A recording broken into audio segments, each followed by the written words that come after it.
Tackling a slip that's larger than a rugby field is no mean feat for the crews on State Highway 25A in the Coromandel. There's a lot of wet dirt in there. But digger driver James Lux says they're making great progress. That's quite a challenge to work your way through ground that's moved like that, because every sort of 20 metres you find something different. You find a slip material that's still sitting underneath you, and then you find bits of the road down there that you can use to get across it, and then you find some of the original ground. It's quite an interesting job. Tracks have already been cut above and through the slip to allow a 10-tonne drilling rig in. It'll collect soil samples and help our engineers figure out the best way to permanently fix this gaping hole. We do have the expertise to fix this and connect the communities back up.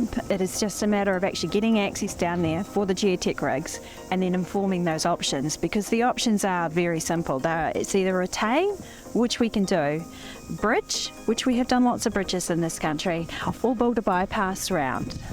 So it's just figuring out which one is the safest method to fix this large hole and which one we can do the quickest, because obviously connecting the communities is the most important factor here. But the wet weather has continued to play havoc in the Coromandel. So after significant rain, somewhere in the vicinity of 150 mils, this area here, which we're already aware of as being a problem, it was cracked back, not quite to the edge line, a small amount of scour underneath the guardrail. Obviously it then suffered somewhat of a catastrophic collapse. Contractors quickly cut into the bank to provide a temporary lane past the underslip and prevent an hours-long detour for local residents.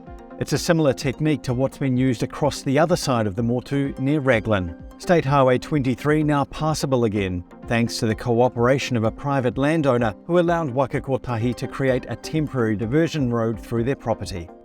In Northland, State Highway 1 over the Brynderwyns is now open for northbound traffic, but a large amount of work remains to restore full access, and it's a familiar story across the upper North Island. I haven't seen anything of this scale before, so isolated bits we would have had large parts of damage, but the amount of damage across such a big area is really significant. This is really widespread. The number of slips, overslips, damage to bridges is way more. In Hawke's Bay, work continues to clear thousands of tonnes of silt and repair damage on State Highway 5. We're actually standing on the piece of road that was scared right out completely. It was full of logs and vegetation, and we had to get a structural report done around how we can rebuild it safely. This week, the first freight convoys were allowed through, and it's hoped that public access can be restored by the end of the month.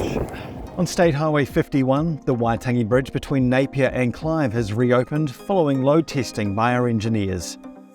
State Highway 2 between Napier and Raupunga remains closed due to extensive damage. Sluicing operations, like this one, are underway on 8 damaged sites on this section of State Highway 2 to wash away loose material like large rocks and wood debris from slip sites. While on State Highway 35, a blessing was held to mark the start of construction of a temporary Bailey Bridge at Hikuwai, where bridge number 1 was totally destroyed.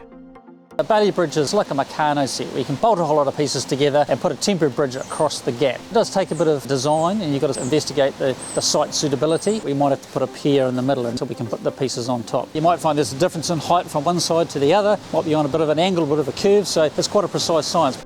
We're continuing to work with the National Emergency Management Agency and local authorities to assess potential locations for further Bailey bridges.